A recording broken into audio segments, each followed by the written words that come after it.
Après-midi sur l'histoire des festivals de musique au Québec. Donc aujourd'hui, on a M. Jean-François Veilleux, enseignant en histoire, qui va nous jaser de ça pendant une belle heure et demie cet après-midi. Donc je vais lui laisser la parole, puis je vous demanderai, comme qu'on avait convenu, de garder vos questions pour la fin. Vous pouvez toujours envoyer vos questions dans le chat aussi au besoin. Donc je vous laisse la parole, M. Veilleux. Merci beaucoup. Bonjour à tout le monde. Merci d'être fidèle au poste, d'avoir accepté cette invitation. Je n'ai pas beaucoup l'occasion de parler de mes études doctorales sur l'histoire des festivals de musique. J'ai donné une brève conférence il y a 2 ans pendant un colloque. Ça avait duré 20 minutes. Et sinon, là, c'est la première fois que je donne vraiment une conférence complète sur ce sujet-là.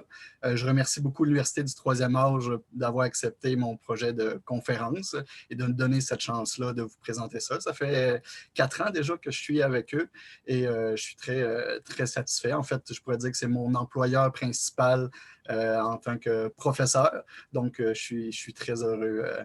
Je suis très heureux de cela. Je voulais juste vous avertir que je vais enregistrer la séance pour faire profiter le plus de monde de la présentation. Je vous invite aussi peut-être à fermer vos micros pour être sûr qu'il n'y ait pas d'interférence. Puis tout au long de la conférence, vous pouvez écrire vos questions dans la section commentaires. La conférence va durer environ 45 minutes, 1 heure maximum, puis ensuite on discutera ensemble de ce qui vous a interpellé ou si vous voulez aller plus loin dans certains détails. Donc, j'ai intitulé ma conférence pour une histoire des festivals de musique au Québec de la Révolution tranquille à nos jours, à la recherche de la sociabilité musicale québécoise. En fait, c'est une longue période historique. Hein? C'est rare que les historiens travaillent sur une période de 75 ans. C'est sûr que mon sujet va se préciser au fil de la présentation, mais quand même, depuis la Révolution tranquille, le Québec vit comme dans le même microcosme politique, la même société avec des valeurs culturelles qu'on transporte depuis près de 75 ans au moins. Et donc, voilà, c'est parti. Donc, le plan de la conférence, tout d'abord, je vais vous faire une brève introduction sur l'importance de la musique comme héritage commun dans l'histoire du Québec. Ensuite, on va rentrer plus dans les détails. Donc, je vais parler plus de l'historiographie, donc l'histoire de l'histoire des festivals de musique. En fait, c'est un chemin toujours en friche. Il y a bien peu d'historiens, au Québec du moins, qui se sont arrêtés à comprendre les origines, les valeurs, tout ce qui touche à l'histoire des festivals de musique. C'est un champ historique inexploité carrément. L'Europe est un petit peu plus en avance que nous là-dessus, vraiment, au moins d'une dizaine d'années. Et récemment, donc, j'ai fait un survol de toutes les thèses et mémoires qui ont été écrites au Québec sur les festivals, toutes disciplines confondues. Puis depuis 1997, j'ai regroupé un corpus de 24 textes qui totalisent au moins 4700 pages. D'ailleurs, je vais en sortir un article éventuellement. Puis sur ces 24 études sur les festivals, bien, il y en a sûrement 2 qui sont en histoire. Donc, vous voyez qu'il y a encore beaucoup de travail à faire. Les autres domaines qui se sont intéressés au festival, c'est la géographie, la littérature, l'urbanisme, l'ethnologie, la gestion et l'administration des affaires, la communication, la socio et la récréologie, qui est surtout connue à Trois-Rivières comme sous le nom de loisirs, culture et tourisme. Et en plus, la plupart de ces études, en plus de provenir de disciplines en dehors de l'histoire, se concentrent sur des festivals montréalais, notamment le Festival international de jazz. C'est sûr pour des bonnes raisons. C'est un des plus gros festivals de musique au monde. Mais la place des festivals de région est très diminuée. Quelques études sur le Festival de musique émergente en Abitibi ou le Festival de musique actuel de Victoriaville, mais sinon très peu. Je vais aussi vous parler brièvement des origines européennes du festival, principalement d'Allemagne et d'Angleterre que ça provient. Et mon sujet s'inscrit donc dans les champs de l'histoire culturelle au Québec, l'histoire de l'industrie du spectacle, mais l'histoire des festivals en particulier. Donc, comme la plupart des études s'intéressaient à des festivals montréalais, ben moi, j'ai choisi un festival de région, le Festivois, qui s'impose pour sortir du cadre de la métropole pour plusieurs raisons, surtout parce que c'est le plus vieux est le plus gros des festivals de musique de la Mauricie. J'en ai recensé 38, je crois. Et donc, et en plus, il est né en 92, c'est-à-dire la même année que la première politique culturelle de l'État québécois. Donc, ça va me permettre de faire un parallèle là, dans la suite de mes études. Je vais vous parler des sources disponibles dans le fond du festival, des obstacles que j'ai rencontrés dans ma recherche, les outils, la méthode que je vais utiliser, et on conclura ensuite avant de vous donner la parole. Donc, quelques mots sur le caractère festif de l'identité québécoise. Bien, la musique existe depuis les tout débuts de la Nouvelle-France ici. Hein. Dès le départ, Jacques Cartier fait sonner les trompettes à Montréal lors de son deuxième voyage en 1535. Donc, la musique est ancrée dans l'histoire de la colonisation de la Nouvelle-France et en Amérique française depuis le tout début. Il y a même Simone Voyer et Ginette Tremblay qui ont écrit des ouvrages sur l'histoire de la danse traditionnelle québécoise qui rappelaient quelques témoignages historiques. Par exemple, une certaine Madame Cook en 1767 qui parle de nous comme une race de danseurs, et ça malgré toutes les interdictions du clergé. Puis il y a aussi le médecin Pierre de Salles-Laterrière, qui était de passage au Canada en 1770, qui affirme « Jamais je n'ai connu une nation aimant plus à danser que les Canadiens ».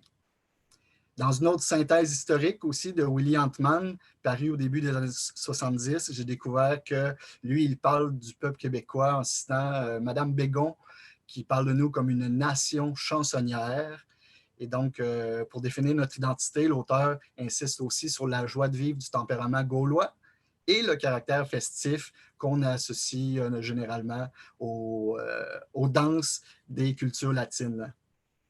L'historien Antman rappelle aussi une citation que j'aime bien dans un journal au milieu du 19e siècle. « Il est peut-être peu de pays où l'on chante autant qu'au Canada. » Ça, c'est bien jusqu'à date. Et la fin de la citation. « Mais il n'en existe pas où le chant soit aussi négligé. » Donc, on chantait beaucoup, mais on ne l'enseignait pas nécessairement ici. Mais quand même, c'était inscrit dans nos mœurs et dans nos habitudes. D'ailleurs, plus récemment, déjà en 1994, près de 85% de la population québécoise considère que écouter de la musique, considère d'en écouter très souvent ou assez souvent. Puis ça, c'est un chiffre qui est en hausse sur les enquêtes précédentes. Donc, c'est toujours en montant. Et en 2004, là, c'est 97% des Québécois qui écoutent de la musique. 90% souvent, 7,2% rarement. C'est encore une hausse de 10% en 25 ans. Peut-être que vous reconnaissez ce fabuleux compositeur allemand et son théâtre à Bayreuth. Oui, c'est Richard Wagner qui a beaucoup défini la formule du festival. En fait, le terme festival vient du latin festivus, qui est lié à la fête et à la célébration. Puis au début, dès le Moyen Âge, c'était des rassemblements religieux, musicaux, oui, mais principalement religieux. Donc, il y avait quand même un aspect là, sacré qui venait avec ces rassemblements. Puis, le sociologue Janin Huard aussi, qui précise que le mot viendrait d'Angleterre, le mot lui-même, et aurait pour origine les lettres que les évêques de l'Église primitive s'écrivaient à l'occasion des fêtes et qu'on appelait des lettres festivales. Selon l'historienne Pascale Gottschall, le festival tel qu'on le connaît a des origines anglaises, donc dès le 18e siècle. L'Angleterre avait donc une tradition festivalière assez précoce. Je vous ai parlé de Richard Wagner, très important, parce qu'en plus de fonder son théâtre en Allemagne, qui redéfinit toute la conception de la mise en scène de la musique. Donc, son théâtre, il l'ouvre en 1876. Et dès là, Richard Wagner définit ce qu'on peut résumer par le festival, c'est-à-dire unité de temps, de lieu et de thème. Donc, tout ça, on avait déjà ça chez Richard Wagner il y a 150 ans. Et jusqu'au début de la Deuxième Guerre mondiale, selon l'historien Pascal Horry, le festival reste intimement associé à la musique. Donc, le festival, par définition, il est d'emblée musical. D'abord européenne, le festival s'exporte ensuite à toute la planète et s'institutionnalise dans les années 70. Selon l'historienne Anaïs Fléchette, les festivals permettent de nouvelles formes de sociabilité et ça va prendre de l'ampleur, surtout avec la montée en puissance d'un nouveau groupe social et principal consommateur de musique, de produits musicaux, la jeunesse des années 60, bien sûr, les baby boomers. Donc, vous faites partie de ces gens nés entre 1946 et 1965 et cette population représente aujourd'hui 42 % de la population québécoise. Bref, on définit aujourd'hui le festival comme une série annuelle de performances artistiques dans un lieu précis et sur un thème en particulier. Et dans certaines études, comme celle du gouvernement du Québec, vers 2015, le festival devait avoir 2 ou 3 années consécutives pour être pris en compte, mais on verra que ce n'est pas une très bonne manière d'avoir un portrait global de l'état des festivals au Québec. Le deuxième angle que je voulais apporter, c'est celui des politiques culturelles du Québec. Comme je vous ai dit, c'est quand même assez récent, de 92, mais quand même, des festivals, il y en existait un peu au 19e siècle. Par exemple, Montréal avait déjà son carnaval d'hiver dès 1883, mais c'est seulement dans les années 30 avec la fondation par Athanase David de la Société des festivals de Montréal, qui diffuse principalement de la musique classique, mais que là commence à se mettre en place des institutions qui portent le nom de festival. D'ailleurs, à cette époque-là, dans les années 30, on va fonder l'Union des artistes, un syndicat d'artistes du Québec qui existe toujours. Il y a quelques commissions d'enquête aussi qui vont donner un élan, comme la Commission royale sur les arts, les lettres et les sciences en 1952 et la Commission Tremblay en 1956. D'ailleurs, cette même année-là, Maurice Duplessis va doter le Québec d'une loi pour qu'on ait enfin une véritable salle de concert de calibre mondial, parce qu'on n'en avait pas encore jusque-là, comme on pouvait trouver à Londres, à New York, à Paris, dans les grandes villes. Et donc, c'est comme ça que la Place des Arts va être inaugurée à Montréal en 1963. Entre-temps, Ottawa a fondé le Conseil des arts du Canada. Et ici, dès le début de la Révolution tranquille, Jean Lesage va créer le ministère des Affaires culturelles du Québec, notamment grâce au livre blanc de Pierre Laporte en 1965. Donc, de plus en plus, le gouvernement s'intéresse à la culture, mais aussi comprend son devoir de la soutenir et de la financer.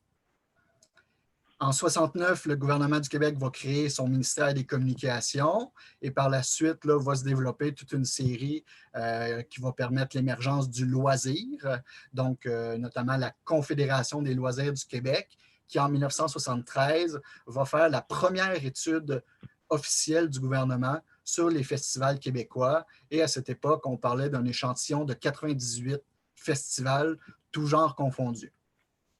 Ensuite, on a eu le livre blanc de Jean-Paul Lallier en 1976, le livre blanc sur la culture de Camille Lorrain en 1978.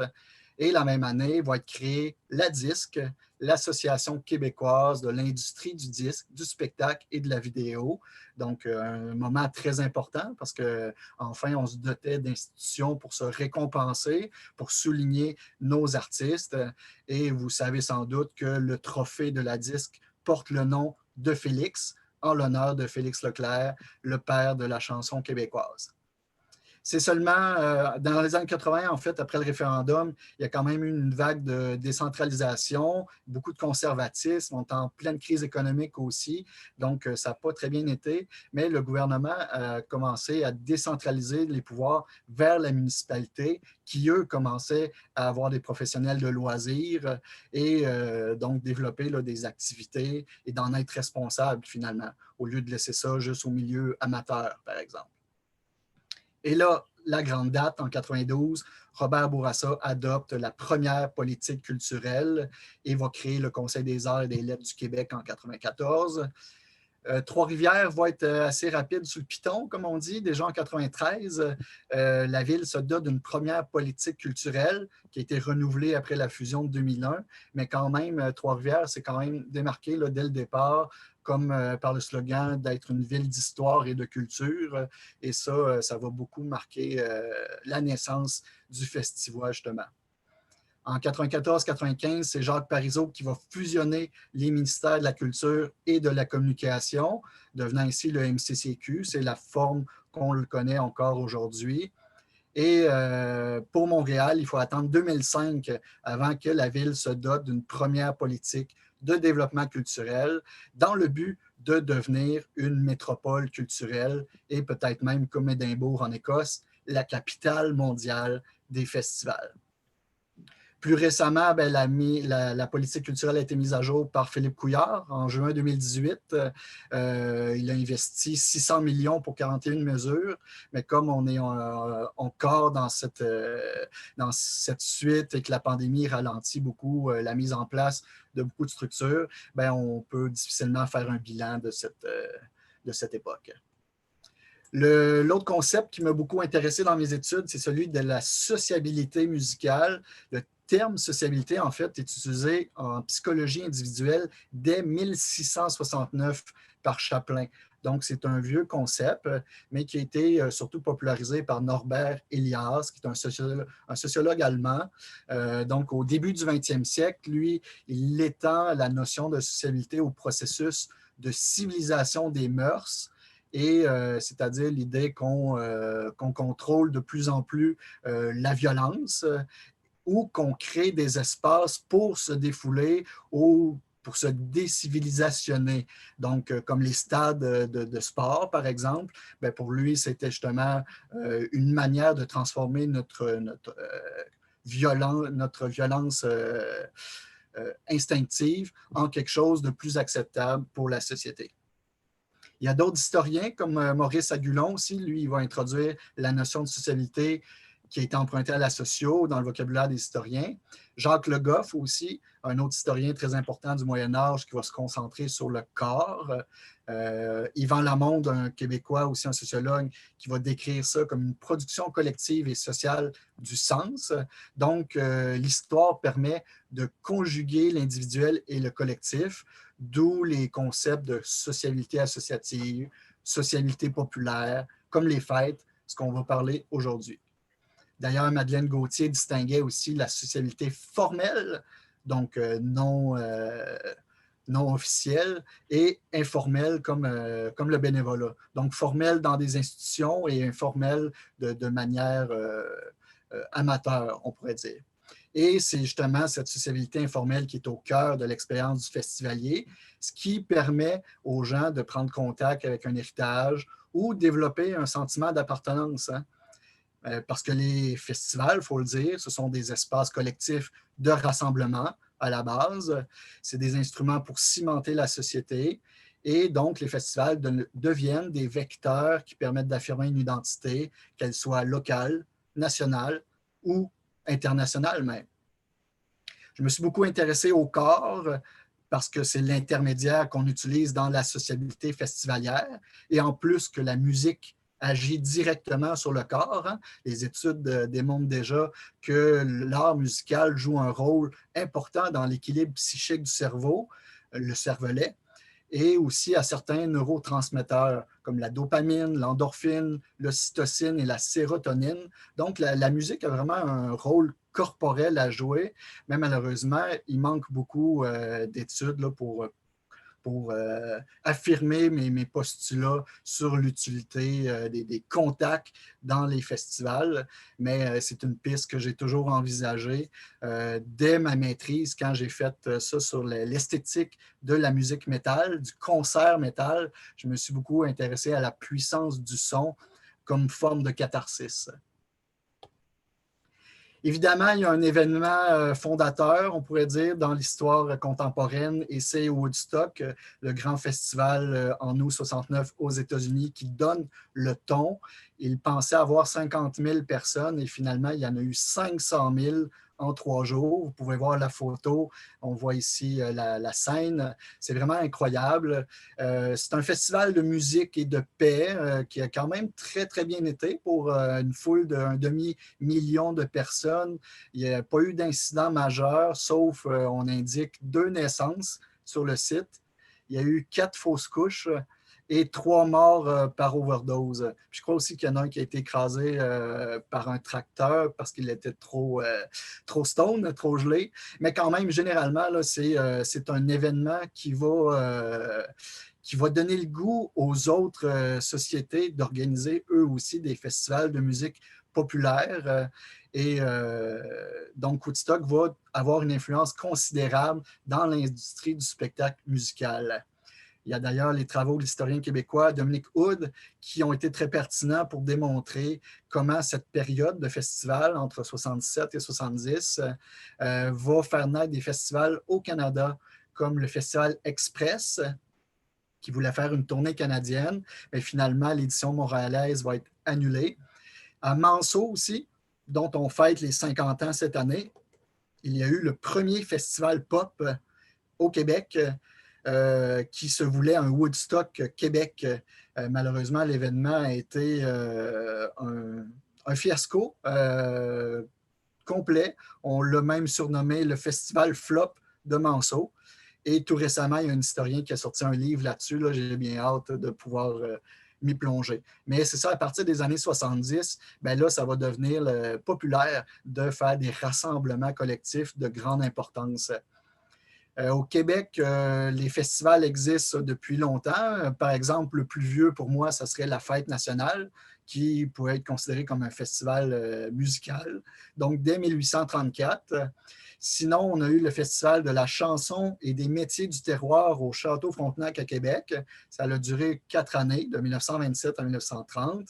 Et d'autres festivals qui existent encore aujourd'hui. Je pense notamment au Festival des harmonies et orchestres symphoniques du Québec, le Festival Orford Musique, le Concours de musique du Canada au Lac-Saint-Jean, le Festival et concours de musique classique de la Naudière, le Festival d'été de Québec en 68, le Festival de la chanson de Granby, le Festival Western, le Festival Saint-Lambert en fête, Ottawa en fête, Festival de la Naudière en 78, classique, très, très important encore aujourd'hui, et le Grand Festival international de jazz de Montréal en 1980. Donc, tous ces festivals-là existent encore pour la plupart et donc se mettent en place dans les années 70. Évidemment, j'aurais pu parler du Carnaval de Québec, qui existe depuis 1955 aussi, mais je voulais vraiment insister sur les festivals de musique en tant que tels. Et donc, par le fait même, en plus de Woodstock, l'émergence du nationalisme québécois des années 60 et 70 va permettre 4 grands rendez-vous dans la décennie 70, dont la première édition du Festival international de la jeunesse francophone, qui est mieux connu sous le nom de Super Franco-Fête.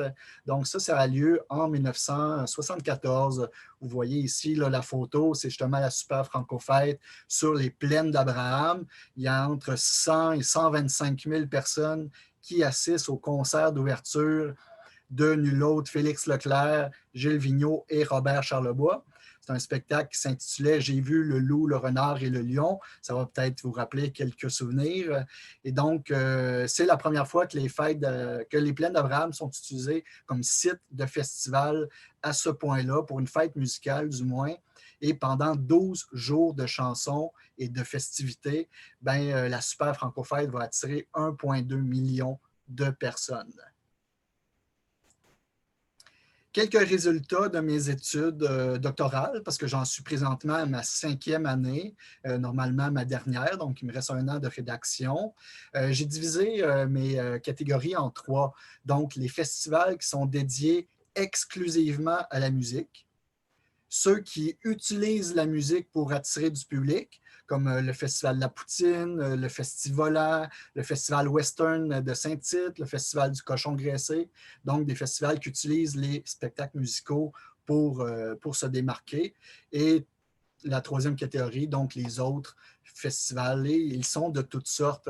En fait, j'ai recensé une 30aine de catégories différentes de festivals au Québec. C'est vraiment un défi monumental d'essayer de classer ces festivals dans une ou l'autre de ces catégories. Et donc, mon corpus rassemble plus de 1500 festivals québécois de tout genre qui ont été actifs entre 2000 et aujourd'hui. Donc, c'est quand même un chiffre assez impressionnant. Souvent, on entend parler de l'expression la saison des festivals pour l'été. Bien, effectivement, selon mes données, la moitié des festivals au Québec se tiennent à ce moment. Sinon, c'est surtout au printemps ou à l'automne et quelques irréductibles qui se tiennent pendant l'hiver. Évidemment, il y a d'autres événements festifs qui chevauchent plusieurs saisons ou qui ont lieu à plusieurs périodes dans l'année. Mais quand même, j'ai recensé 550 festivals de musique en activité au Québec qui sont répartis dans au moins 250 villes ou villages. Et ce n'est pas facile de les retracer parce qu'il y en a au moins 1 sur 9 qui change de nom au cours de son existence. Puis en plus, il faut ajouter à cela des festivals qui tombent en pause, d'autres festivals qui sont inactifs, qui meurent parce qu'ils manquent de subventions. Puis depuis que j'ai commencé l'actualisation de mes données, ben, j'ai quand même recensé 60 festivals de musique qui sont morts au Québec depuis 2006. Donc ça témoigne quand même de la fragilité du milieu et peut-être aussi d'un portrait tronqué de la part du gouvernement qui tient souvent juste compte des festivals qui réussissent à se maintenir ou des festivals qui sont subventionnés. Donc, il faut voir un petit peu plus loin que cela. Et donc, d'ailleurs, depuis le début de mon recensement, j'ai vu au moins 129 festivals de musique naître au Québec. Je vous ai mis là, quelques chiffres selon les années. Et donc, quand même, là, c'est un chiffre, une statistique à ne pas négliger. Ici, je vous ai mis une carte des municipalités du Québec qui hébergent l'un des festivals de musique et selon notre critère d'être toujours actif. Donc, j'avais recensé 66 festivals fondés avant l'année 2000 contre 200 depuis le nouveau millénaire. Donc, c'est quand même le 3/4 des festivals de musique au Québec ont été fondés depuis moins de 20 ans. Vous pouvez les voir là, un peu partout ici dans les régions du Québec. Donc, chaque point représente une ville qui présente un festival. Donc, le constat à faire, et j'y reviendrai dans quelques instants, ça c'est un extrait de ma banque de données. Donc, grâce aux coordonnées géographiques, je vais pouvoir faire une cartographie des festivals et peut-être éventuellement calculer le nombre de festivals par ville ou par habitant ou même la concentration selon les genres musicaux. Donc, mon premier objectif de ma thèse, c'est de dresser un portrait national des festivals, leur structure, leur programmation, leur financement, mais aussi leurs pratiques, leurs valeurs, les acteurs impliqués et les mœurs qui entourent ces fêtes. Des festivals musicaux les plus importants au Québec, j'aurais pu vous en nommer là, une tonne. Hein. Je vous l'ai dit, il y en a presque 550. Par exemple, ben, le Festival des Harmonies, lui, c'est le plus grand rassemblement musical au Canada. Le Festival d'été de Québec, c'est l'événement musical extérieur le plus grand au Canada aussi. Et il se classe au premier rang d'une étude européenne. Donc, il faisait partie là, des plus gros festivals au monde. D'ailleurs, le Festival de musique de jazz de Montréal revendique le statut du plus grand festival de musique au monde. Il a même reçu un record Guinness, je crois, vers 2004-2005, en ayant eu des millions de spectateurs à ces spectacles. Innu Nikamu, c'est un festival de musique autochtone au nord du Québec. C'est le plus important festival de musique amérindienne autochtone du continent. Jonquière en musique, c'est le plus long festival de musique gratuit au Canada. Le Festival international de blues de Tremblay, on dit que c'est le plus grand festival de musique blues au Canada. Festival celtique de Québec, lui, ben, le plus grand festival de musique celtique francophone en Amérique du Nord. Il a lieu au cœur du Vieux-Québec. On a aussi l'Igloo Fest de Montréal, qui est le festival de musique le plus froid au monde. Donc, évidemment, il se passe au mois de février. Le Zoo Fest, le Festival international Reggae de Montréal, qui est aussi le plus grand festival extérieur de musique reggae au Canada. Le Mondial Loto-Québec de Laval, qui a été fondé par Grégory Charles, qui s'est inspiré beaucoup du festival, il faut le dire. C'est le plus important rassemblement de chœurs en Amérique. Et enfin, un autre exemple, EV Montréal, qui existe à Montréal, donc qui, depuis la faillite du Rockfest de Montebello, une faillite toute récente, donc c'est le plus gros festival de musique métal au Canada. Évidemment, les festivals de musique ne se concentrent pas seulement dans les grands centres urbains. Vous voyez, là, selon la carte, des villes et villages un peu partout. On voit même des festivals jusqu'à La Tuque. Donc, quand même, là, c'est assez surprenant de voir les festivals partout sur le territoire du Québec. Et pour Montréal, ben, selon mes données de 2018, il y avait 60 festivals de musique seulement à Montréal et ça représentait un festival sur 5.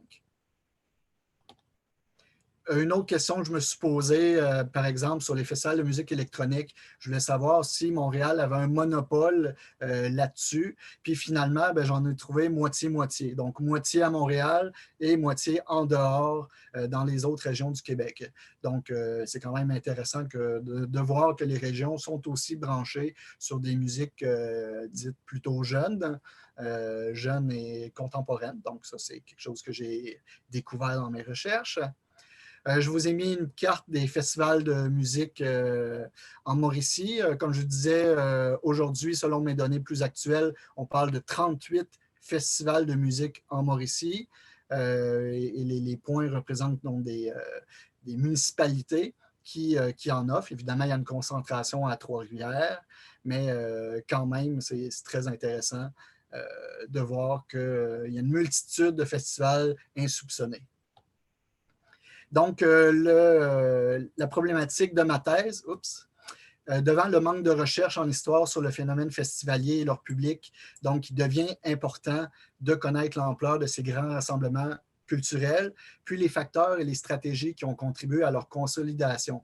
Donc, ma question de recherche, c'est quelles sont les différentes étapes qui sont à l'origine du processus d'institutionnalisation du festival et les moments clés qui lui ont permis d'acquérir en moins de 30 ans un important poids culturel, social et économique. Mon hypothèse, c'est que depuis sa création en 92, donc d'abord, le festival était une créature de la municipalité de Trois-Rivières pour finalement se détacher et devenir aujourd'hui à 80% de financement privé. Donc, c'est un OBNL autonome, on pourrait dire. Et donc, le festival a su développer des stratégies d'adaptation pour survivre et s'épanouir comme institution culturelle et en plus de se tailler une place majeure sur le plan régional, national et international. Donc, mes objectifs principaux dans ma thèse, c'est de replacer dans son contexte historique l'émergence des spectacles de masse au Québec, ce que j'ai fait tout à l'heure, dévoiler les principales stratégies du festival pour s'adapter au marché dans un contexte économique difficile, de sa création à sa domination dans le réseau. Et troisièmement, mon portrait national va me permettre de faire une analyse comparative du festival avec d'autres grands festivals au Québec, justement pour l'inscrire, le sortir du cadre régional et l'inscrire dans une perspective nationale québécoise. Le festival, c'est quoi? C'est un festival qui présente annuellement une centaine de concerts sur 16 scènes différentes pour divertir plus de 300 000 spectateurs. Ça, là, c'est plus de personnes que le nombre d'habitants de la Mauricie. Donc, c'est quand même très impressionnant comme chiffre. En 2019, c'était près de 450 artistes que le festival a présenté pour 105 concerts durant 9 jours. Vous pouvez voir sur la droite les trois principaux organismes d'État, Hydro-Québec, l'Auto-Québec et la SAQ, qui sont des partenaires essentiels dans la mise en place d'organisations aussi gigantesques. Et aussi, je vous ai mis en dessous de la photo tous les réseaux sociaux sur lequel le festival s'est fait une place avec les années. Donc ça, c'est sûrement pas étranger à son succès d'être présent sur une multitude de plateformes. Et dans le fond, je vais pouvoir déterminer grâce aux archives médiatiques dans quel ordre ils se sont joints, est-ce qu'ils l'ont fait rapidement, combien de personnes sont sur ces réseaux sociaux, etc. Et ça, là, c'est quand même très important pour la suite. La photo, c'est justement la foule qu'on voit lors d'un spectacle au Festivois devant la magnifique coupole des Ursulines. Il y a 3 types de sources disponibles dans le fond du Festivois. J'y reviendrai dans quelques instants, mais sinon, les sources en général, la première, c'est la famille des imprimés, hein, donc les journaux qui sont très importants pour parler du contexte d'époque, pour parler des acteurs en place, des statistiques sur la participation, entre autres. Donc, c'est vraiment fondamental dans ma recherche. Heureusement, le Nouvelliste est présent sur Bibliothèque et Archives nationales du Québec. Donc, ça m'aide beaucoup. Et ce qu'on appelle des sources secondes, donc des revues spécialisées, des études d'instituts culturels ou du gouvernement du Québec. Il faut quand même dire que les premières statistiques culturelles du Québec ont été pilotées par Jean-Paul Baillargeon et ont été publiées seulement en 1985. Donc, c'est un phénomène assez récent quand même. Et l'État québécois a aussi mené ses propres études sur les pratiques culturelles des Québécois. Et je vous ai mis les années, c'est quelque chose qui se fait environ aux 4 à 5 ans. Il y a d'ailleurs l'IQRC, l'Institut québécois de recherche en culture, et l'Observatoire de la culture et des communications du Québec, qui ont des données très intéressantes. Pas nécessairement sur les festivals, mais au moins sur la compréhension du phénomène que la musique prend beaucoup d'ampleur au Québec. La deuxième catégorie, c'est les collections nationales ou les archives complémentaires, donc des discours, des archives visuelles, des archives vidéo aussi, il n'y en a pas beaucoup, des archives sonores. Donc ça va pouvoir venir complémenter mon travail d'historien. Et ce que j'appelle aussi les archives du futur, donc les plateformes numériques, les médias sociaux, hein, YouTube, Facebook, Instagram, Twitter, Snapchat, Pinterest. Donc, c'est des mines d'or d'informations pour constituer une histoire culturelle.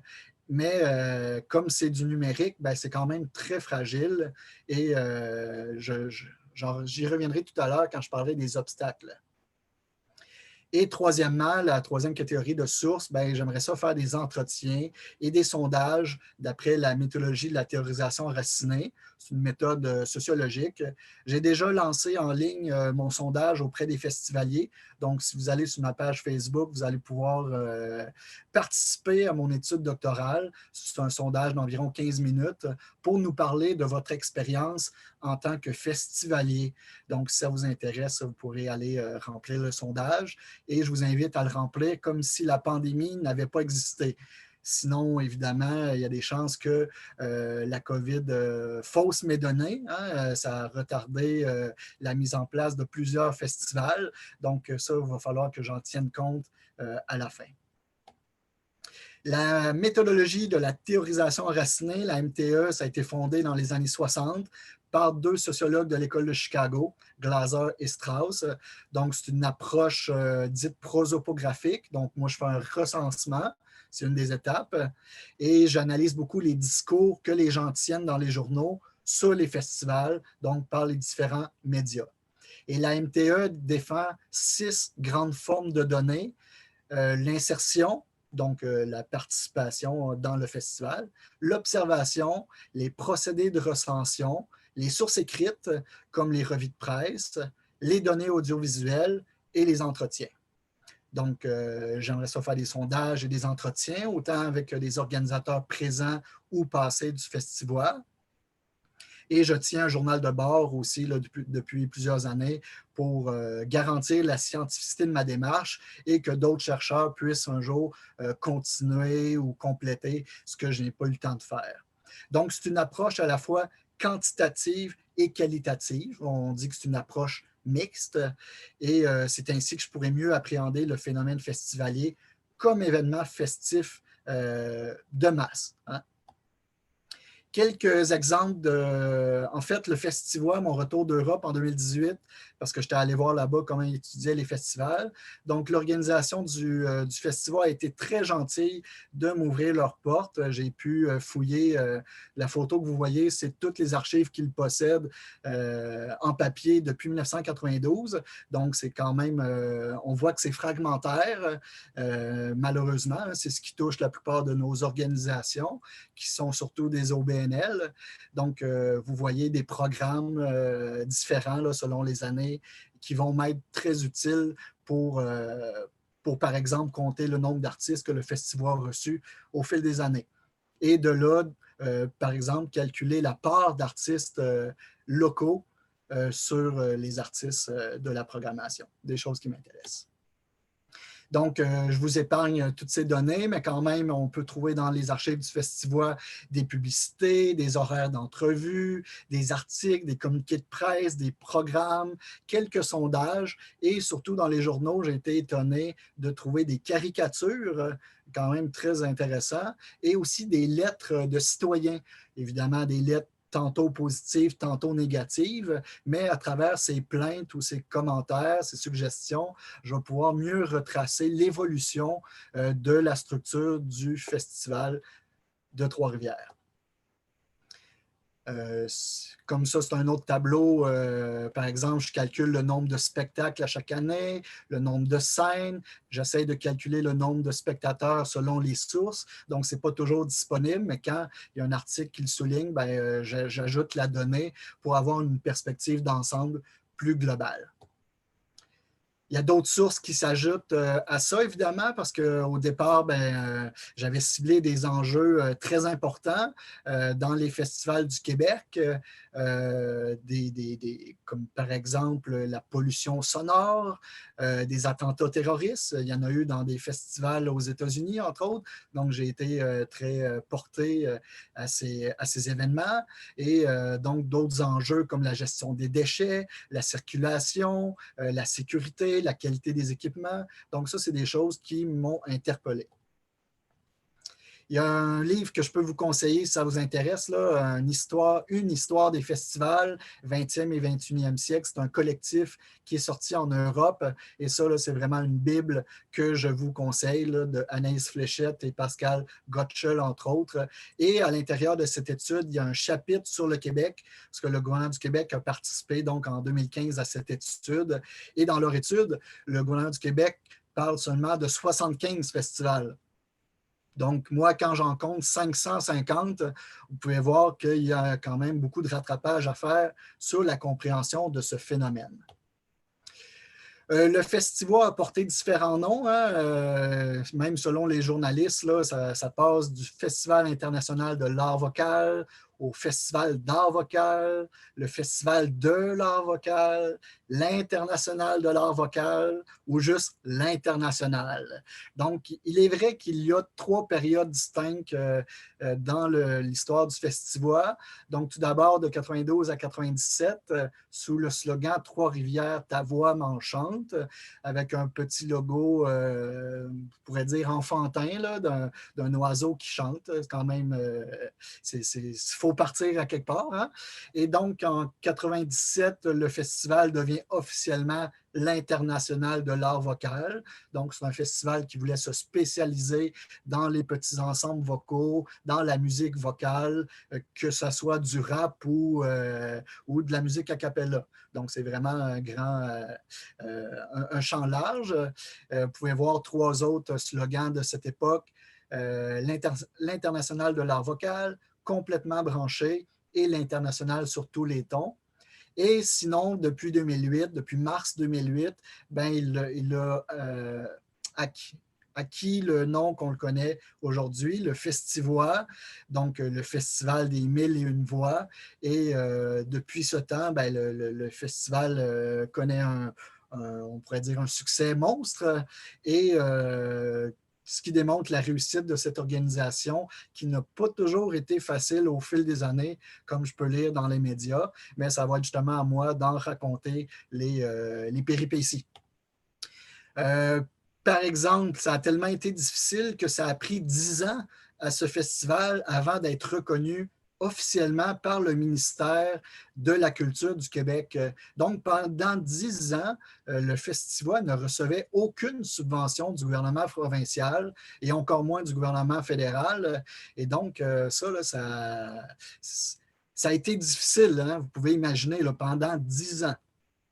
Et ça, peut-être que c'est une norme ou c'est quelque chose qui va caractériser aussi d'autres festivals, mais voilà un petit détail. Sur la droite, je vous ai mis une affiche de l'artiste Régent Ladouceur qui, en 2006, avait produit l'affiche. Donc, c'est un artiste local que je viens de prendre contact d'ailleurs pour avoir plus de détails là-dessus. D'autres choses que j'ai découvert, que Daniel Gélina, qu'on connaît surtout pour le Festival d'été de Québec, a déjà été le DG du Festival de Trois-Rivières. Et selon un article, ben, ce serait lui qui serait à l'origine du caractère international de ce festival.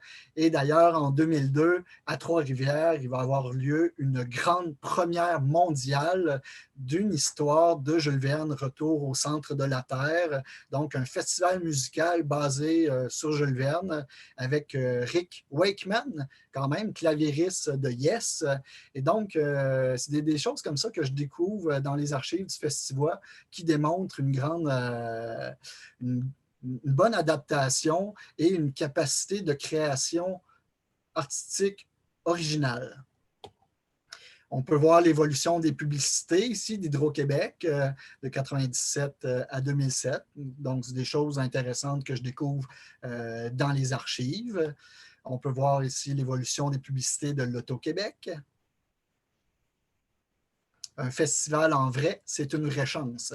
En pandémie, on comprend encore ça de plus en plus. Quelques pubs que j'ai aimés ici, le Tourisme Québec qui dit « Fournisseur d'émotions depuis 1534 ». Très beau slogan. Quelques pubs de Molson Dry parce que la bière va être un partenaire majeur pendant plusieurs années. D'ailleurs, il y a peut-être quelques publicités qui passeraient moins bien aujourd'hui et qui seraient jugées sexistes.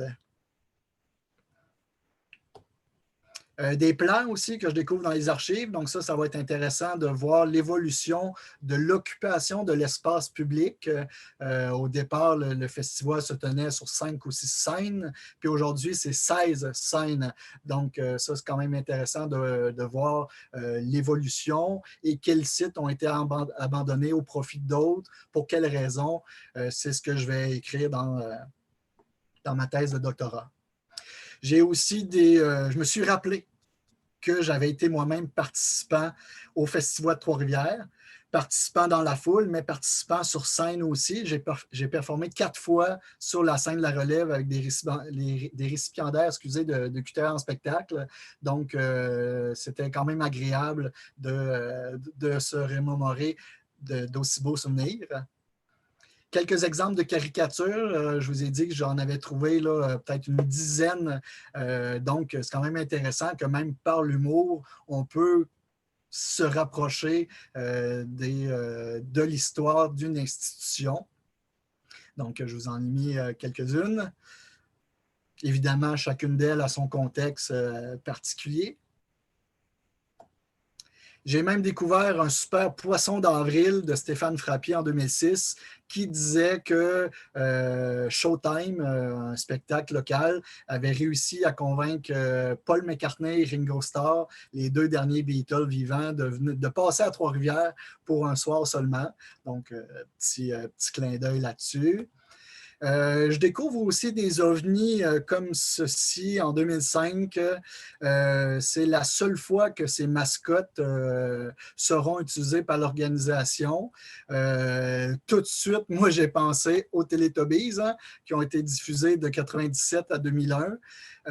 Je n'ai pas encore trouvé le nom de cette mascotte, mais Robert Aubin m'a récemment dit que c'était une idée de Guy Mercure et que ça voulait représenter les petits ensembles vocaux.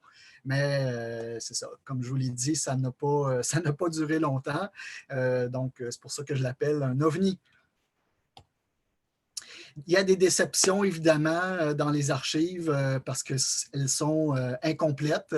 Par exemple, j'ai trouvé cette belle étude de fréquentation de 2001, mais tout ce qu'il y avait à l'intérieur, c'est des carrés vides. Donc, tout ce que j'ai trouvé, c'est les questionnaires de réponse sans les réponses. Donc, malheureusement, ça, c'est une grande déception, entre autres, là, des bouts d'histoire qui vont me manquer et qui témoignent, dans le fond, de la fragilité de ces archives.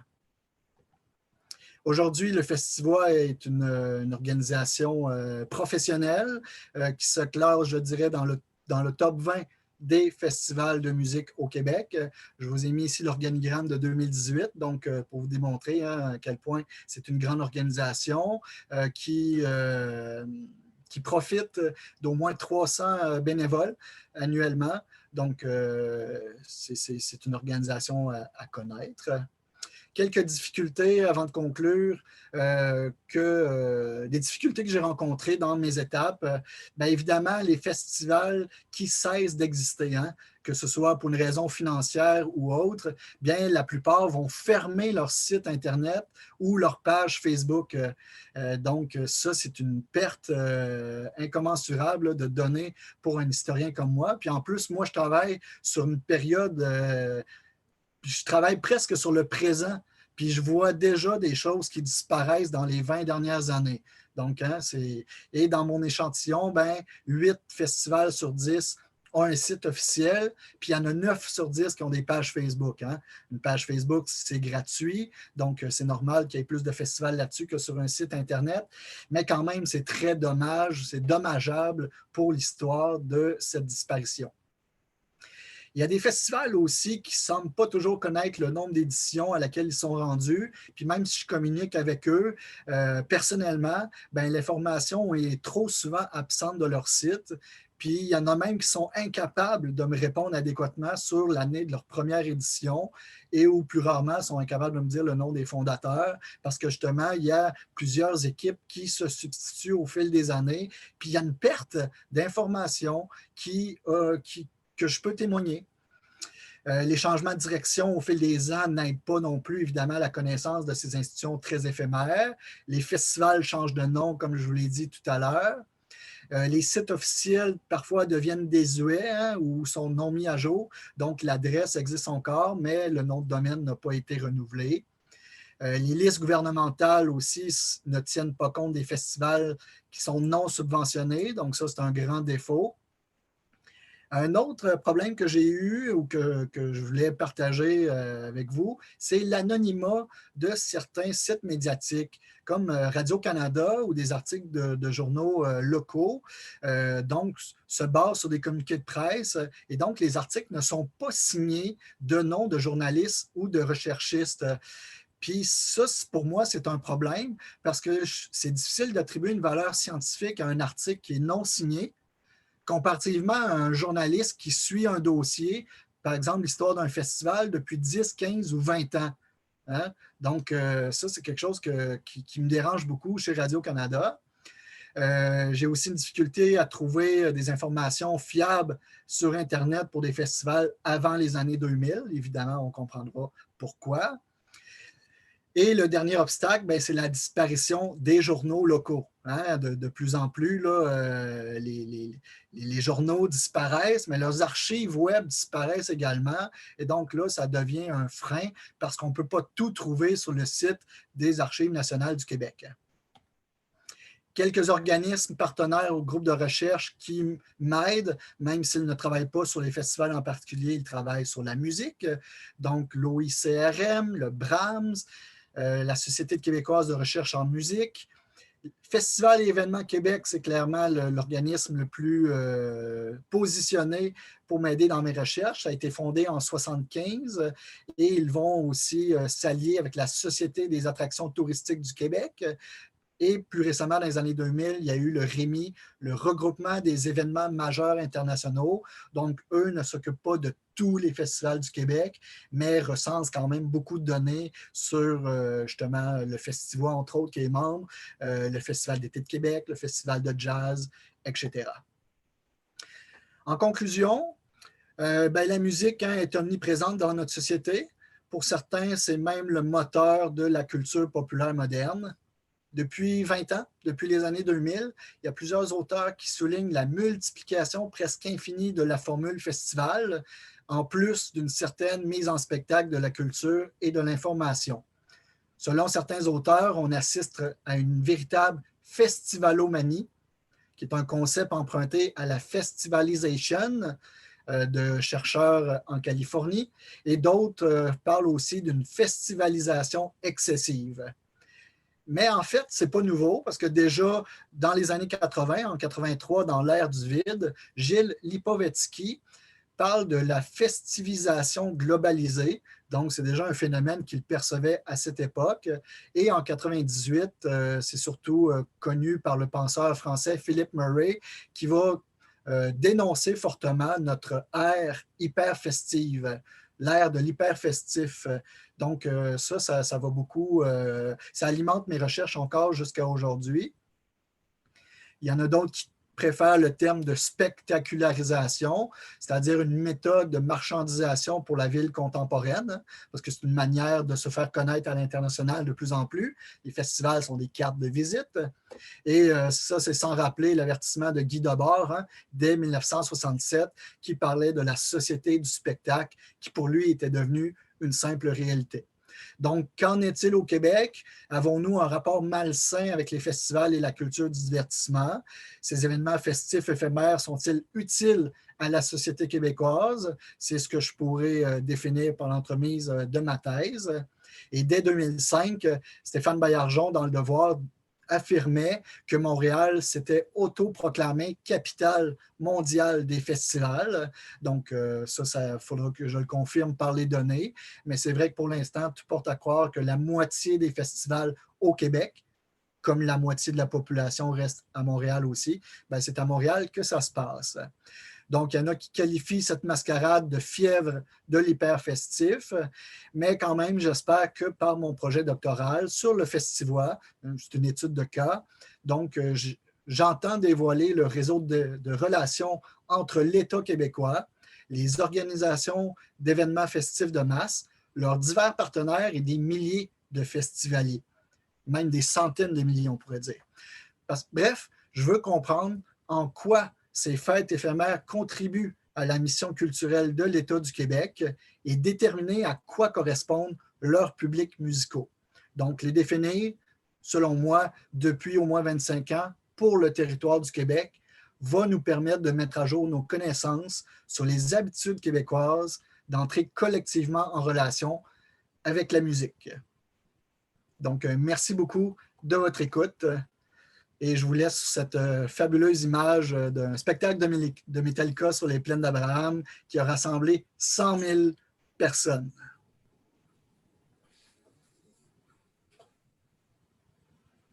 Donc, je vous ai mis aussi ma bibliographie. Je n'insisterai pas sur tous les ouvrages, là, mais surtout Guy Latraverse, qui est quand même notre premier impresario. Ça n'existait pas encore à cette époque-là. Et lui a été donc un des premiers à mettre en place les grands concerts de masse. J'attire votre attention aussi sur cette chronologie musicale. Donc, ça s'intéresse surtout à la musique de concert, la musique religieuse, mais Marie-Thérèse Lefebvre et Jean-Pierre Pinson ont fait un travail très impressionnant. Et donc, ça, c'est une œuvre que je vous suggère. La vie musicale à Trois-Rivières d'Amélie Mainville aussi. Et plus récemment aussi,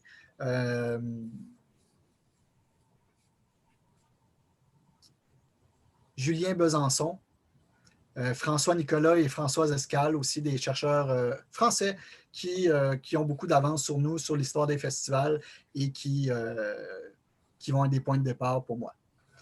Donc, merci de votre écoute et je suis prêt à prendre vos commentaires ou vos questions. La Butamatchi, ça j'ai connu. Jean-François? Oui, je t'écoute. Bon. J'ai bien aimé que tu fasses référence à Gélina, qui est devenue DG ensuite du Festival de Québec. Oui. Parce que une des questions que c'est intéressant que ton doctorat mène à éclaircir, c'est comment les festivals sont devenus finalement une passée de la culture québécoise à l'américanisation et à la mondialisation des messages. Parce qu'à Québec, on est passé de la Chantaou qui a créé le festival, théoriquement le Festival d'été de Québec, mais maintenant, il y a 85% des spectacles qui sont en anglais. C'est la chasse au grand public de musique de plus rock'n'roll, mais c'est pas le type, j'en ai pas compte, là. Mais je vais faire un drôle de parallèle. Je trouve qu'il arrive un peu la même chose au festival de musique qui est arrivé à la lutte. Avant, quand tu étais jeune, il y avait une émission, il y avait un réseau de lutte au Québec qui était télévisé et qu'on voyait les gens. Après ça, il y a eu des festivals qui étaient vraiment beaucoup de festivals qui se nourrissaient de la culture locale. Mais maintenant, la lutte, c'est tout le WWF international et les festivals, je trouve, moi, malheureusement, qu'ils vont beaucoup de ce côté-là quand ils n'ont pas un produit spécifique comme le festival de jazz, mettons. Effectivement. Et même le festival de jazz aujourd'hui ne présente plus que du jazz, hein? Il présente toutes sortes de musique, il présente même de la musique métal. Donc, déjà là, on peut voir qu'il y a un décloisonnement des genres. Concernant le Festival d'été de Québec, évidemment, j'ai beaucoup vu passer d'articles sur des gens qui déploraient le fait qu'on n'avait plus beaucoup d'artistes francophones, qu'on n'avait pas non plus beaucoup d'artistes québécois au Festival d'été de Québec. À ce que j'ai lu, c'était la volonté, en fait, du festival de se populariser, de s'internationaliser. Pourquoi est-ce que ça passe toujours par la langue anglaise? Bien, ça, je ne pourrais pas vraiment le répondre dans ma thèse en particulier.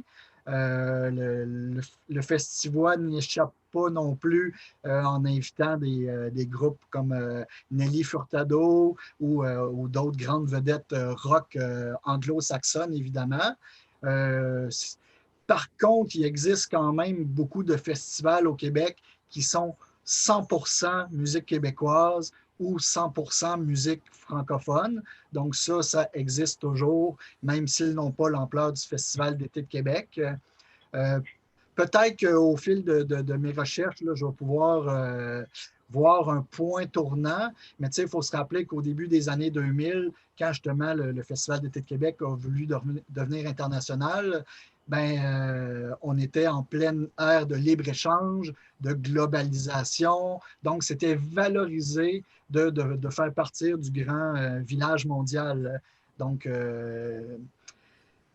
c'est sûr que c'est intéressant de voir pour un festival d'avoir des partenariats avec d'autres organisations dans les autres pays. C'est quand même très important pour la circulation des échanges culturels.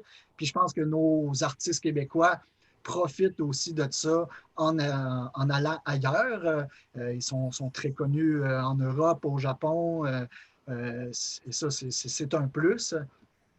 Mais c'est vrai que peut-être il y a certaines organisations qui ont perdu peut-être la fibre d'origine ou le mandat de présenter la musique québécoise. Parce que dans le fond, on fait des festivals au Québec pour qui? Pour la population du Québec. Oui, le but, c'est d'attirer aussi des artistes, pas des artistes, mais des touristes de l'extérieur. Mais si un festival se base uniquement là-dessus pour assurer sa rentabilité, peut-être qu'il vient de passer à côté de quelque chose de très important pour le rôle qu'un festival doit jouer dans la définition identitaire, dans la valorisation d'une culture nationale ou juste dans la présentation des artistes de la relève qui peut-être vont moins trouver leur place dans un grand festival international qui va accueillir que des artistes connus, célèbres, populaires, des artistes qui vont vendre finalement. Donc, c'est sûr qu'il y a un équilibre à faire entre les deux. Peut-être qu'on ne l'a pas atteint encore. Je ne me rappelle pas exactement c'est quoi les arguments du Festival d'été de Québec pour défendre sa programmation, mais c'est sûr que si un jour on a un festival sur les plaines d'Abraham à 100% anglophone, on va avoir passé à côté de quelque chose de très important dans notre définition collective de l'usage des espaces publics pour la musique. Il serait intéressant d'aller voir comment l'État québécois influence ça. Est-ce qu'il donne l'argent pour que les spectacles attirent de plus en plus de monde ou est-ce qu'il donne l'argent pour faire la promotion de la culture québécoise? Ça pourrait permettre d'orienter les festivals autrement, possiblement. Et juste, pas être tiré, mais c'est clair et net qu'à Québec, la raison fondamentale, c'est que c'est devenu un outil de promotion touristique. purement et simplement de tout le marché nord-américain qui est anglophone à 98 %.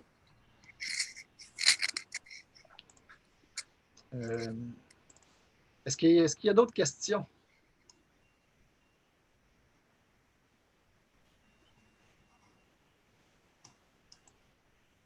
Il y a Jean qui m'a demandé de mettre les gens en galerie. Là. Je ne sais pas si ça marche. Vous voyez toujours mon PowerPoint. En fait, c'est si tu enlèves ton, OK, il faut que ton j'enlève mon PowerPoint, PowerPoint. ton Oui. PowerPoint, il faut mettre ça va être correct. Ouais. OK, fait que si j'enlève. OK. Fait que là, ça devrait marcher. Ça Non, marchait il y a 10 secondes. On a toujours la photo Ouais. du festival d'été. OK, je vais essayer quelque chose. Et La faible de la galerie. Là. Ah, là, ça marche. Dans mon cas, ça fonctionne. OK, on va laisser ça de même. En affichant la galerie, là, on devrait Oui. être correctement. Ouais. Super. Ouais. Donc, si vous avez d'autres commentaires ou questions, là, je suis très ouvert si vous payez le cognac. Il manquait que la chanson, puis on s'en va.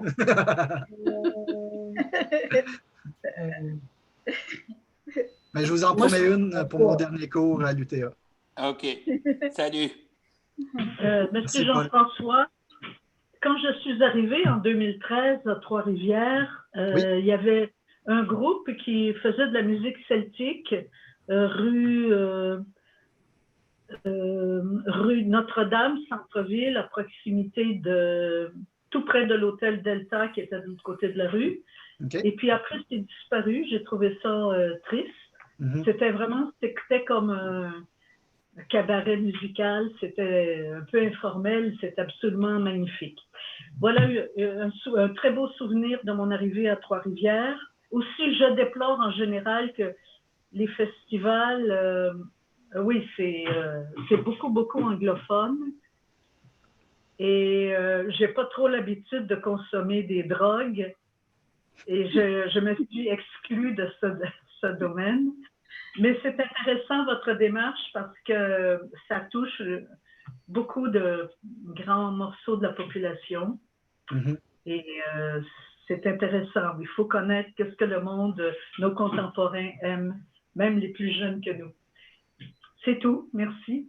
Ben, merci de ton commentaire, Francine. Je peux rebondir là-dessus par rapport aux salles de spectacle. Tu faisais écho à un espace qui était disparu. Eh bien, ça, oui. Il y en a des centaines au Québec, peut-être des milliers. Et avec la pandémie, rien pour aider les salles de spectacle.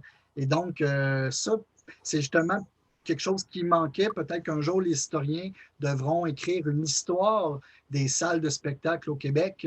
Je pense au Spectrum qui a disparu à Montréal, à Trois-Rivières. Il y a le Maquisard qui avait fermé ses portes là, sur la rue des Forges. Ça vient de réouvrir tout récemment. Mais quand même, c'était une erreur pour moi de la ville de Trois-Rivières de laisser fermer une institution qui existait depuis presque 100 ans déjà. Et ça aurait été quoi de mettre 100 000 $ sur le budget de millions du 375e de Trois-Rivières en 2009 pour sauver cette institution au cœur du centre-ville de Trois-Rivières. Puis ça, chaque ville pourrait témoigner là, de la perte de ce patrimoine, parce que les salles de spectacle font aussi partie du patrimoine musical. Donc, j'espère qu'un jour, d'autres chercheurs s'intéresseront aussi à ça, à l'évolution des espaces publics dédiés aux concerts de musique. Et ben là, la tendance est négative dans ce sens-là. Là. Fait que j'ai un peu peur de la suite des choses. Et peut-être même que les effets de la pandémie vont se faire sentir dans 1 an, 2 ans, 5 ans. C'est vraiment juste dans 5 ans qu'on va pouvoir voir quels festivals vont avoir réussi à survivre à cette crise ou non. Parce que sinon, pour l'instant, là, j'ai essayé de mettre à jour mon recensement pour voir quel festival a été annulé ou reporté. Puis évidemment, c'est une grande majorité des 1500 festivals qui ont dû annuler leurs activités. Donc, est-ce qu'ils vont pouvoir s'en remettre? Ça, c'est une chose. Puis, est-ce qu'il va rester des lieux de diffusion? C'est un autre enjeu. Merci. Si vous voulez me raconter des anecdotes de festivals aussi, là, sentez-vous libre. Là. J'ai connu la butte à Mathieu, Val-David. Ah, voilà, ça fait c'est pas une belle jambe. une boîte à chansons, donc à Val-David, qui est super populaire parce que c'est une des premières qui a ouvert ses portes, je crois, vers 1958 ou au début des années 60. Puis Gilles Vigneault, Pauline Julien, Félix Leclerc, Gilles Vigneault ont fait leur début à la butte à Mathieu. Et ça a fait l'histoire, dans le fond, hein? Que justement, grâce à ces petits endroits méconnus, mais super rendus vivants par le public, ben, ça a permis de découvrir des artistes qui sont devenus finalement au fondement de notre culture musicale québécoise d'aujourd'hui. Donc, ça c'est une autre chose. L'histoire des boîtes à chansons, ça a commencé à être un sujet de prédilection chez les historiens, mais je pense qu'il y a encore beaucoup de travail à faire. Et il faut profiter aussi des témoins qui sont vivants de cette époque-là, qui sont toujours là avec nous pour nous parler de leurs expériences et de comment ils ont vécu ça, cette transformation-là et l'apparition du chansonnier moderne tel qu'on le connaît aujourd'hui, parce qu'il y a beaucoup à dire. On est encore dans cet univers-là qui nous vient de la Révolution tranquille. Jean-François, si tu permets. Oui, Jean. J'en ai manqué un petit bout parce que ma connexion coupée, là, 2-3 fois, mais parmi les interventions, moi, je suis d'accord pas mal ce que j'ai entendu là, à l'effet que écoute, les festivals, en tout cas, je parle de festivals surtout. Évidemment, l'anglicisation, même les artistes, musiciens, auteurs, compositeurs, pas s'ils se forcent, là, mais en tout cas, ils ne devraient pas se passer tant que ça, écrire juste en anglais pour être plus populaire, pour faire le tour du monde. Je veux dire, c'est parce que ce qui arrive, c'est ça, c'est qu'on perd. C'est sûr que c'est beaucoup d'argent qui est en jeu parce que là, on compte sur des vedettes. Je n'aimerais pas de nom de groupe, là, mais c'est sûr que c'est business, tu sais. Parce qu'il fait que la chanson francophone, c'est comme sur les quotas radio. On a un gros problème. Puis, bon, dernier petit point. C'est sûr que je suis un petit peu nostalgique du Festival international d'art vocal, où est-ce qu'on avait, par exemple, des groupes, des musiciens corses, dont Carcerais Tango d'Argentine, qui parlait un excellent français, qui venait expliquer la musique du tango pendant 2 heures et demie.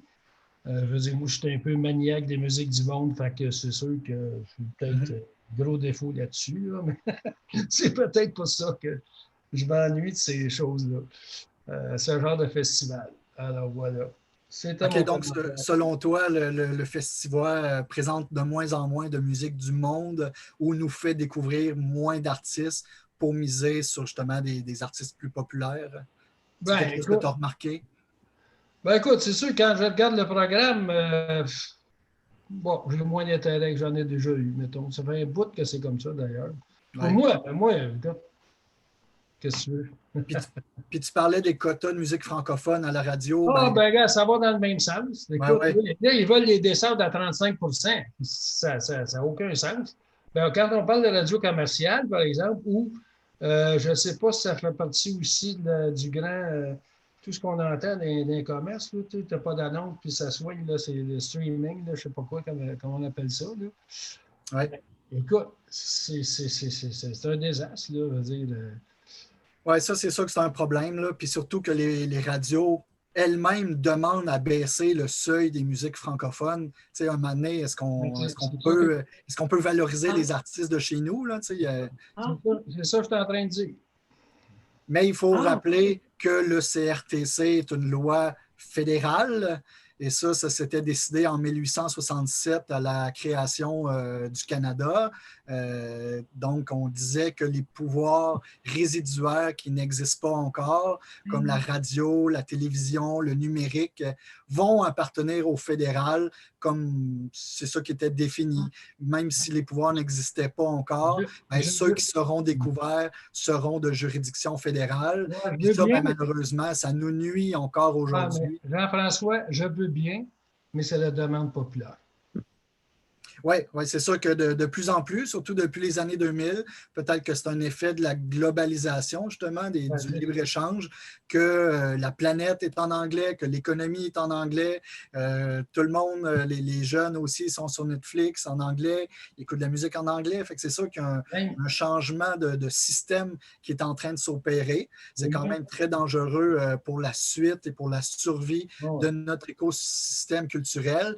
Mais quand même, je reste positif dans le sens qu'il existe toujours des artistes de la relève comme Claude Pelgag, comme les Trois Accords, comme, ou même du temps de Jean Leloup, des artistes qui vont vouer toute leur carrière à la langue française. Et ça, quand même, il y a quand même un peu d'espoir, mais il y a un manque de volonté certain des gouvernements et des institutions comme les radios pour vraiment valoriser la musique d'ici.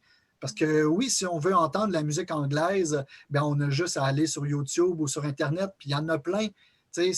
Mais au moins, si on ouvre la télé ici, est-ce qu'on pourrait au moins entendre nos artistes chanter nos chansons?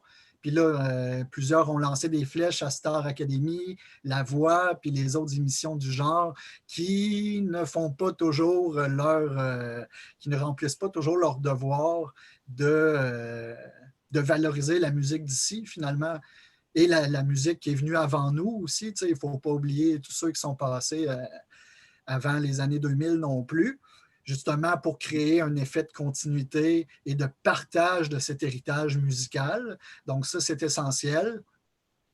Puis c'est sûr que le manque de volonté politique ne se réglera pas tant que la population ne mettra pas de la pression sur ses élus, que ce soit au niveau municipal, provincial ou fédéral.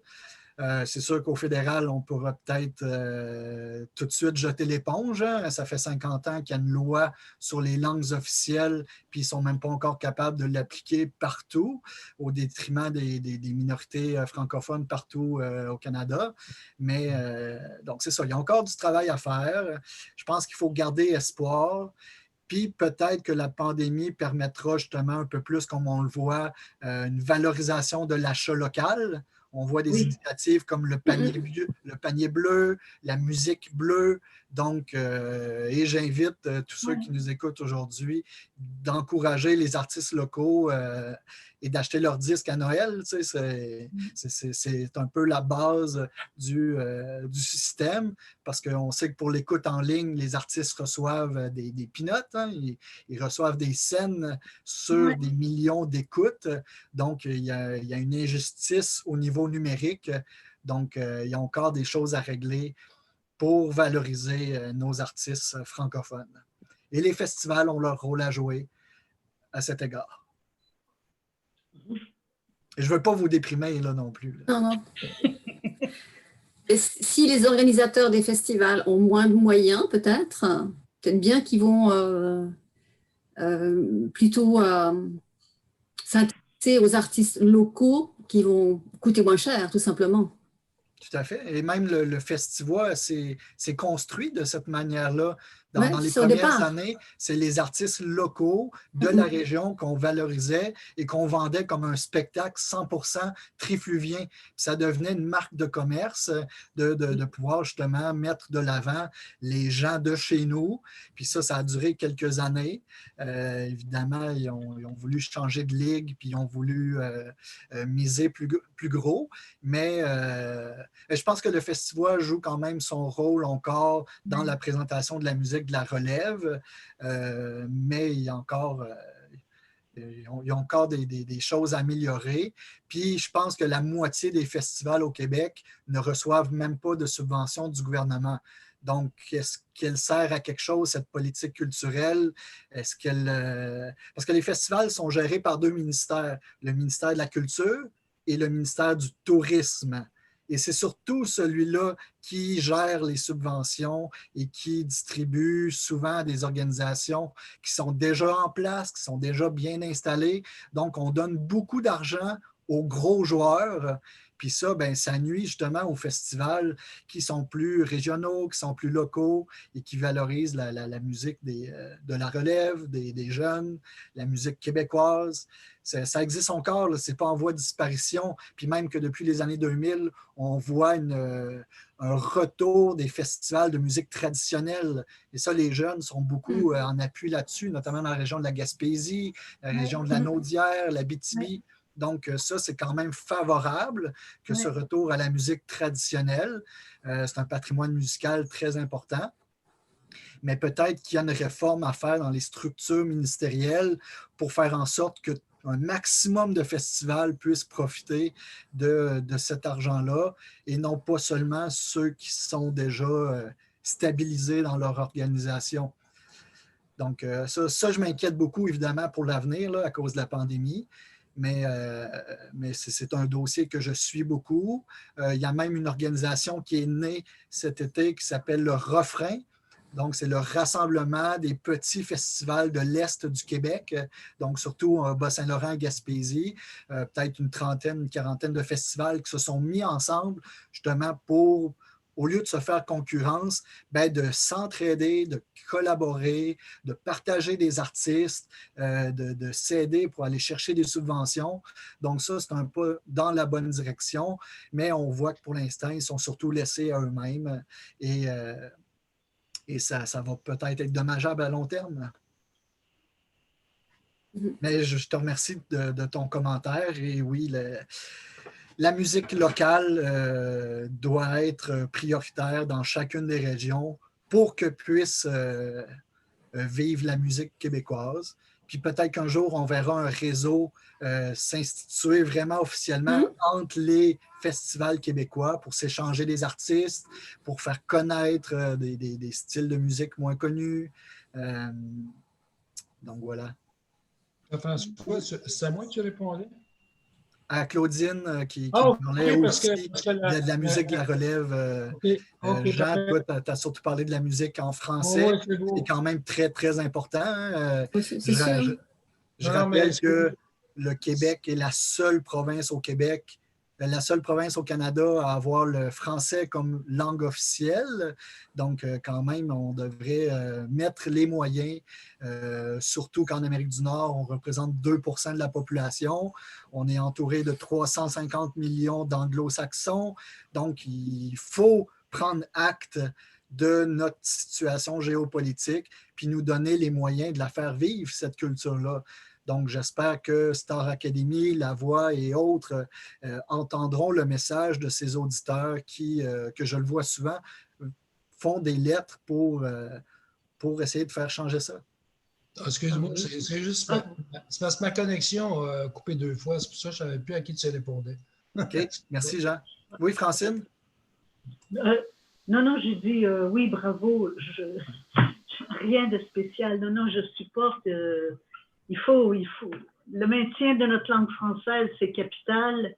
Et puis, oui, il faut entendre plus souvent nos chansonniers, puis les créateurs de musique. J'ai dû dire quelque chose, je ne me rappelle pas. Je soutiens, je supporte. J'appuie. Est-ce qu'il y a d'autres questions ou commentaires? Je voulais te dire merci, c'était vraiment intéressant, vraiment. J'ai aimé que dans tes recherches, que tu parles de catharsis, de l'effet extraordinaire de la catharsis, qu'est-ce que la musique peut faire sur le corps humain. Je pense que les Autochtones le savaient, ça. Oui. Oui, d'ailleurs, je n'ai pas beaucoup parlé de la musique amérindienne, mais quand même, parmi mon recensement de 1500 festivals, on compte au moins une quarantaine de powwows au Québec, donc de rassemblements musicaux autochtones.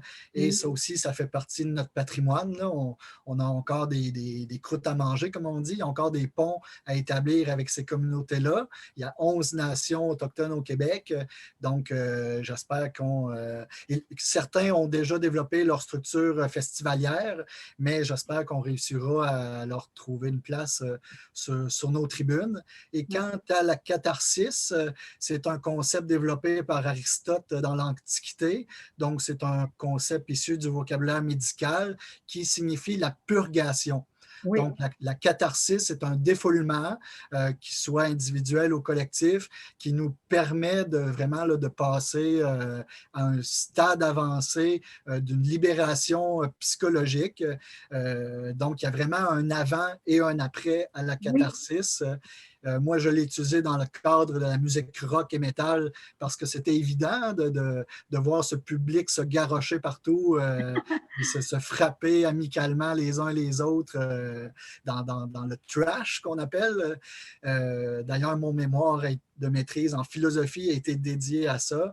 Mais là, je voulais ouvrir mon doctorat à tous les genres de musique et c'est là que le festival de musique est devenu un leitmotiv pour mes recherches parce qu'il n'y avait pas grand-chose de fait là-dessus. Puis pourtant, je suis étonné moi-même, hein, il y a 2 ou 3 ans, mon recensement atteignait 800 festivals. Puis là, j'ai doublé ce nombre-là à force de continuer mes recherches. Puis je pense que je trouve encore chaque semaine un nouveau festival de musique au Québec. Donc, on est vraiment, peut-être qu'on est le paradis des festivals en Amérique du Nord, puis qu'on ne le sait même pas, on s'ignore. Donc, merci pour ton commentaire sur la catharsis.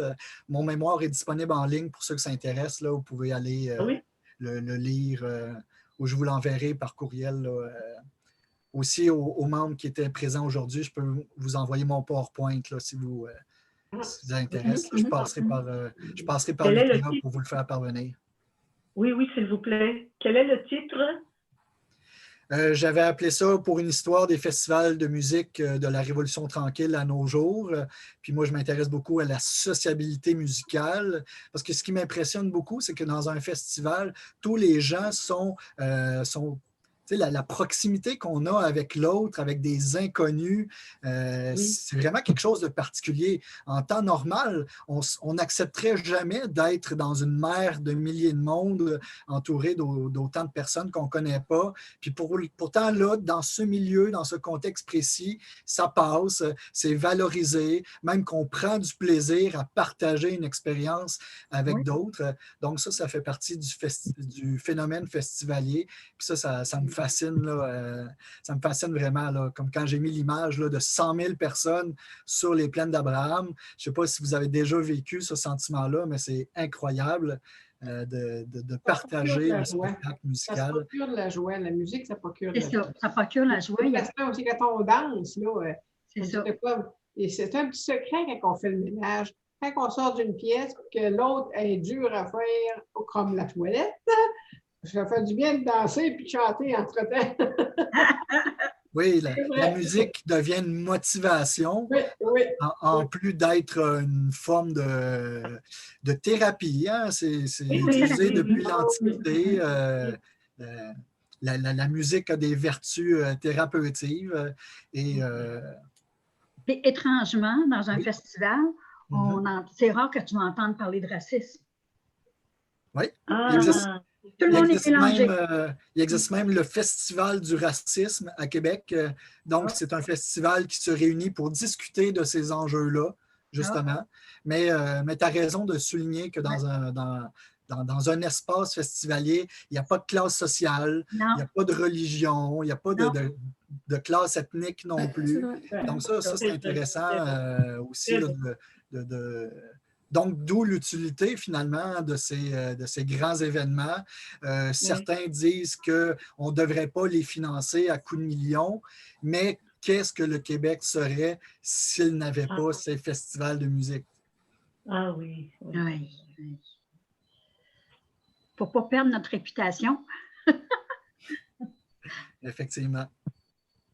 L'importance de la musique, ce qui est intéressant, c'est de voir aussi les recherches qui sont faites avec des personnes qui sont atteintes de la maladie d'Alzheimer, mais avancée. Il y a des choses, c'est impressionnant. C'est impressionnant.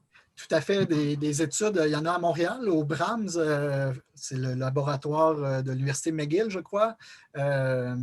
Des chercheurs ont déjà démontré, on le savait que dans le domaine sportif, on savait déjà que la musique permettait d'avoir des plus hauts rendements, de mieux endosser la douleur. Il y a vraiment des... Mais du côté médical, de plus en plus, effectivement, on l'a découvert notamment, je pense, à l'Alzheimer. Donc, des personnes qui ne se rappellent plus qui ils sont ou qui ont des difficultés élocutoires, mais qui, par la musique, s'émerveillent et sont encore capables de chanter des chansons de leur jeunesse. Donc, il y a quand même des liens dans le cerveau qui se font encore grâce à la musique. Et il y a d'autres personnes aussi qui ont des difficultés de se déplacer, difficultés locomotrices, mais quand on met de la musique, là, ils sont capables de danser.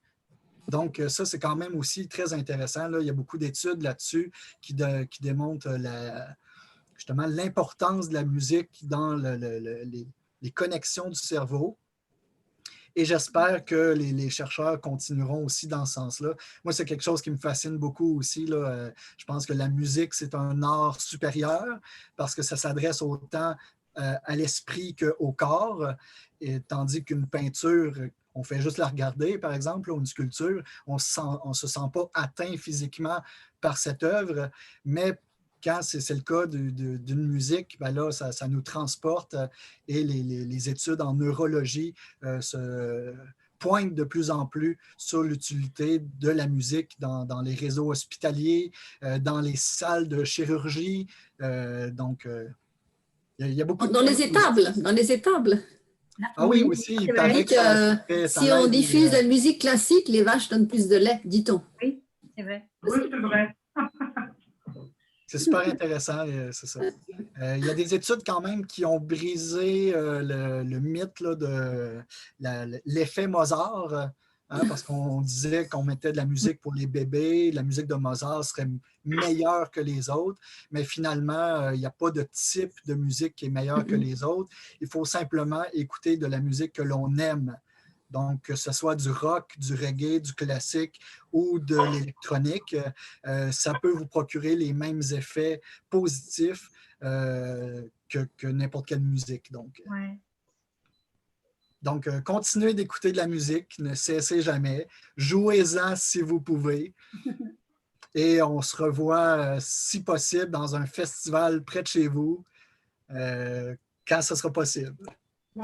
Oui, merci. Jean-François. Oui. Merci, Jean-François. Ça fait plaisir. Bonne journée. Puis merci encore d'avoir été présent. Merci. À bientôt, et puis, merci. Quel travail de fourmi. Oui. C'est géant. Ça fait plaisir. C'est Merci super. Bye-bye. Très intéressant, Jean-François. Très beau travail. Merci beaucoup. Merci. OK. Bye. Merci, c'est vraiment très agréable. Merci beaucoup. Merci. À bientôt. Bye. Très beau cours.